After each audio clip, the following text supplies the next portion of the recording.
Dando continuidade às nossas meditações bíblicas, temos realizado na segunda epístola do apóstolo Paulo à igreja em Tessalônica.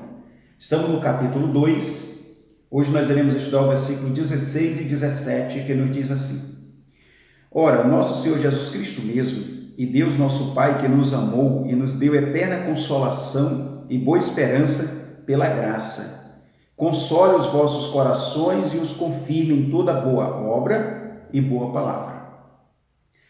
Nós tivemos no nosso ensino de introdução dessa epístola, e lá nós observamos algumas particularidades. Dentre elas é que Paulo termina todos os capítulos dessa epístola fazendo uma oração. Então, como estamos concluindo hoje o capítulo 2, então nós vamos estudar a oração do apóstolo Paulo aqui nos versículos 16 e 17.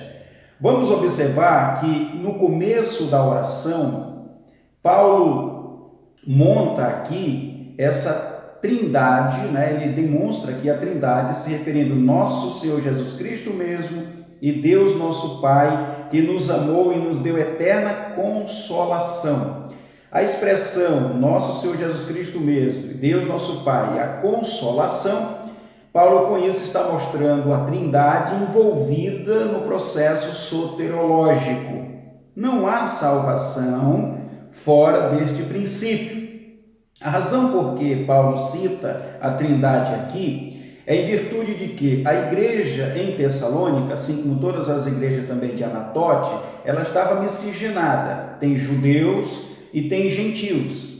Os judeus, eles ainda estão com um apego muito grande na lei mosaica, até então eles perseguem o apóstolo Paulo concernente à teologia da soteriologia em Cristo Jesus. O que eles vão dizer é que o evangelho do apóstolo Paulo não é completo, em virtude de que, para que a salvação seja uma realidade, as pessoas, mesmo confessando Jesus como Senhor, eles deveriam guardar o sábado, eles deveriam praticar a circuncisão, as festas anuais, as alimentações dietéticas que a lei mosaica proferia, e desta maneira então haveria uma salvação, uma seguridade. O apóstolo Paulo vai dizer que quando nós nos convertemos em Jesus Cristo, nós não precisamos mais nos circuncidar, nós não precisamos mais guardar o sábado, nós não precisamos mais praticar o ritual da lei mosaica, porque a lei mosaica era uma salvação por obras.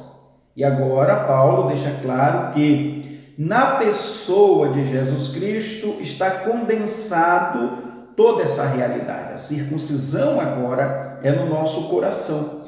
Então, com isto, Paulo está deixando de maneira perspicaz, mais clara, como processa a salvação. Também essa salvação, ela não é por mérito. Observe então a expressão e Deus nosso Pai que nos amou. Essa expressão amou, ela é a expressão escolher, como nós já estudamos em lições passadas, que é a eleição, essa escolha, hairel, da palavra grega, antes da fundação do mundo. Essa salvação que nós temos hoje, ela existe antes da criação, de qualquer existência fora de Deus. Então não é por obras, não é por esforços da nossa parte. Como eu já falei em outros momentos, nós nunca teremos capacidade de salvar a nós mesmos. Se nós tivéssemos como praticar algum feito para sermos salvos, você há de concordar comigo que não precisaria Cristo ter morrido na cruz do Calvário.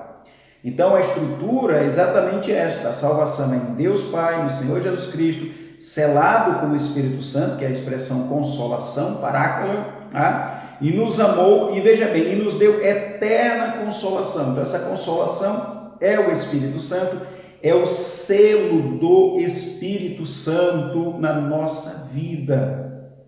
Se somos selados, como de fato somos pelo Espírito Santo, então nós vamos entender quando o apóstolo Paulo diz que nenhuma condenação há para aqueles que estão em Cristo Jesus. Isto é, a segurança, que Paulo vai usar a expressão boa esperança. A palavra esperança aqui é exatamente o segmento da segurança da salvação. Por que essa salvação é uma salvação segura?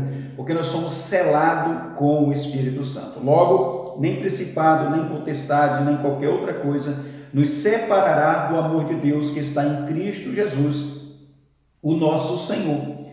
Amados e queridos irmãos, esta oração do apóstolo Paulo é de maneira muito clara o propósito de Cristo na soteriologia do homem. Veja que ele vai deixando bem claro que todo o mérito do homem, todo o esforço do homem é inútil para se obter a salvação. Ele nos deu eterna consolação, boa esperança pela graça. Veja que agora ele se refere ao Evangelho de Jesus Cristo. Você lembra quando nós estudamos sobre a eleição? O Senhor nos elegeu, aquele que ele elegeu, ele chamou, e esse chamado se deu pelo Evangelho. Então, nesta oração, o apóstolo Paulo enfatiza de maneira auspiciosa a mesma ordem soterológica. Nosso Senhor Jesus Cristo, Deus nosso Pai, a consolação, boa esperança, que é a segurança pela graça. Essa graça é o Evangelho. É o Evangelho, a eficiência, a revelação dessa Escritura, nos conduzindo a Cristo, nos resgatando dos nossos pecados e nos levando para Cristo. Então, esta é a oração do apóstolo Paulo, uma oração bem teológica, expressando aqui a soteriologia. Observe agora no versículo 17, que ele vai dizer que esse Consolador, essa consolação, que é o Parácleo, que é o Espírito Santo, console os vossos corações. Agora, Paulo está dizendo que todo o processo da calmaria, da resiliência, esse encorajamento na perseverança cristã, ela é oriunda do Espírito Santo. Você lembra quando nós estudávamos 1 Tessalonicenses, quando Paulo disse que aquela igreja estava crescendo na operosidade da fé, na abnegação do amor e na firmeza da esperança. E isto era a verdade que norteava aquela igreja, que era oriunda então de uma vida em Cristo, gestada e orquestrada pelo Espírito Santo. Então, a oração do apóstolo Paulo é que os irmãos continuem exatamente nesta fervorosidade, que o Espírito Santo venha encorajá-los a continuar firme. Veja a expressão, console os vossos corações e confirme. Nós já estudamos essa partícula de confirmar, é estar em Cristo, firmado em Cristo, alicerçado em Cristo, parado em Cristo. Então, o Espírito Santo vai mantê-los firme, forte, que é a expressão da segurança, desse encorajamento na perseverança. Eles estavam passando por tribulações, eles estavam passando por angústia, mas a oração do apóstolo Paulo é que a ação majestosa do Espírito Santo fortaleça-os para continuarem nessa integridade. Aí ele vai dizer, em toda boa obra. Essa obra aqui é o ato da convivência, da ação, da segurança. Essa obra aqui é tudo aquilo que norteia o comportamento do crer. Ou seja, você olha para as Escrituras, você lê as Escrituras e você sabe que de fato ela é a palavra de Deus. Independente do momento que nós estamos vivendo, ela não mexe com a nossa fé. Pense comigo, por exemplo, com Jó. Ele perdeu os filhos, ele perdeu a riqueza, ele perdeu o afeto da esposa, ele perdeu a saúde, mas a Bíblia diz que nada disso Jó pecou. Ele continuava com a sua fé incólume, intacta no Senhor Jesus Cristo. Então essa é a firmeza que Paulo quer que os irmãos continuem. A última expressão é e boa palavra.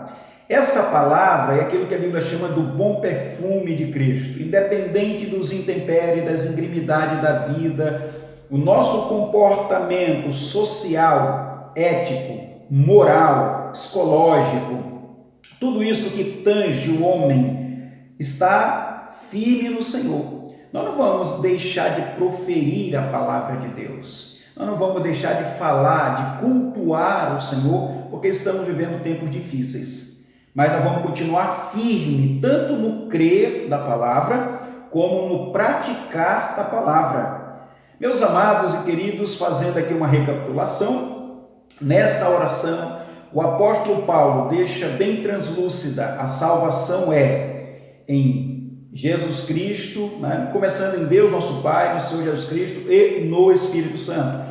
Essa salvação, ela é antes da criação de qualquer coisa. Deus nos amou, Deus nos elegeu. Essa salvação, ela é obtida pelo chamado, pela pregação do Evangelho. Então Paulo diz que o Espírito Santo nos selou, ele vai manter esses irmãos firmes, tanto no crer da palavra, como no executar da palavra.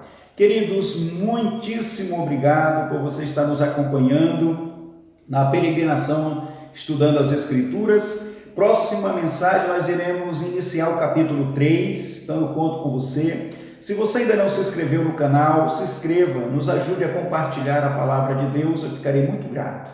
Que Deus assim te abençoe em nome de Jesus. Amém.